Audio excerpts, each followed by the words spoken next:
Okay.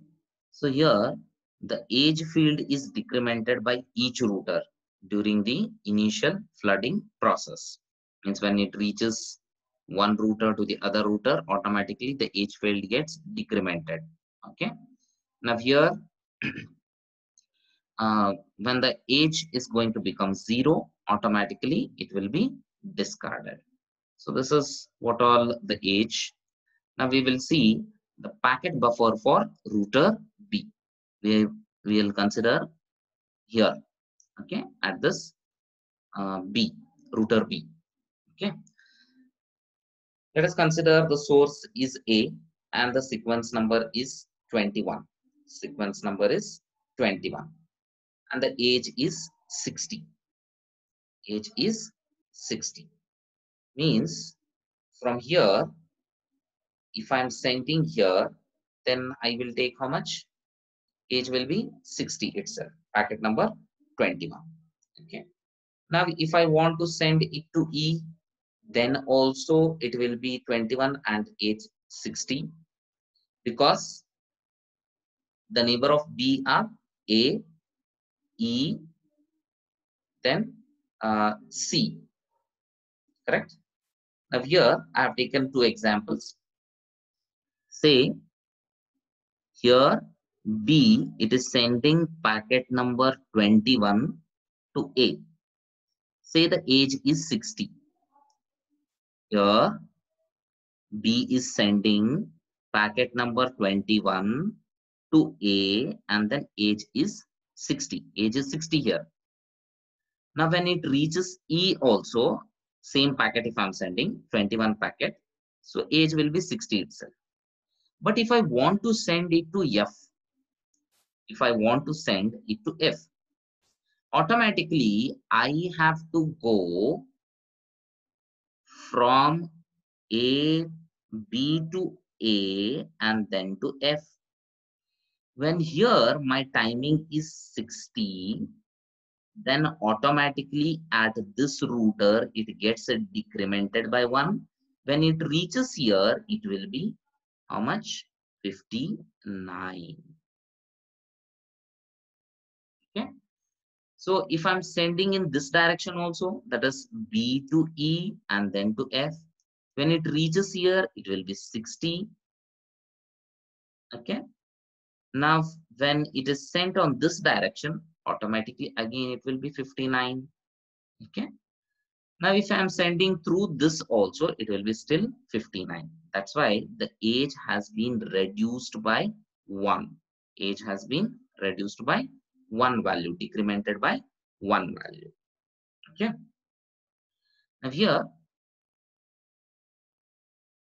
next C, say it is sending sequence number 20. Means B, it is forwarding packet number 20 here. It is 60 only. Then to reach here, say to D, it will take again how much? 59, because to reach D, it has to pass through C or else to E, through E. Okay. So these are the shortest. If I send it like this, A, F, E, D, again, it will take less time. Okay. Timer will be less. We'll take that example to understand the age. Suppose at B point, there is a packet called as 21 and the timing or age is 60. Okay, age is 60. Now if I want to send this packet to D, I want to send it to what? D, to this. Okay, here I want to send. Now if I'm sending like this, that is B to C and then to D, B to C, then to D. Then when it reaches to C, when this packet reaches here to C, packet number still it will be 21 itself, but age it will be decremented by 1, so it will become 59. So when it reaches here to D, packet number 21, age will be 59. Okay. If I send it like this, that is B to E and then to D. Okay, B to E. What is this packet? That is packet number 1, age is 60. When it reaches E, packet number 1, age will be 59 because again it gets decremented by 1. Again, when it reaches D, it will be 21, age 59. Means both timing will be same, age it is same. Means I have received two same number of packets. That is packet number 21 only. I have received two packets here. Now, if I send it like this, that is B to A to F, F to E, E to D. So here when it reaches, so packet number 21, age will be decremented, so it becomes 59. So same packet when it reaches here, 21 packet, age will become how much? 58. Okay. So when this same packet reaches here, it will be 21, age 57. Now, packet numbers are same, age is more here, whereas age is less here. Means at E, I have again received same number of packet. So, E-router will discard this. That is what the use of age. Because lesser the age, we will discard. Same packet, lesser age. Okay. Now it is going to just forward 21, age 59.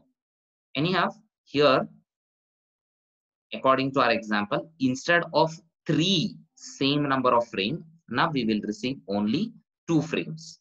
Now by seeing this number 21 and 21, automatically D will discard one of the frame, considering it as duplicate frame. Okay. To understand it, here there will be a send flags and then acknowledgement flags. So send flags, whoever has sent, for them the acknowledgement will be sent. Now it will be forwarded to the neighboring routers. So for them acknowledgement will not be sent. Again, I'll repeat. Say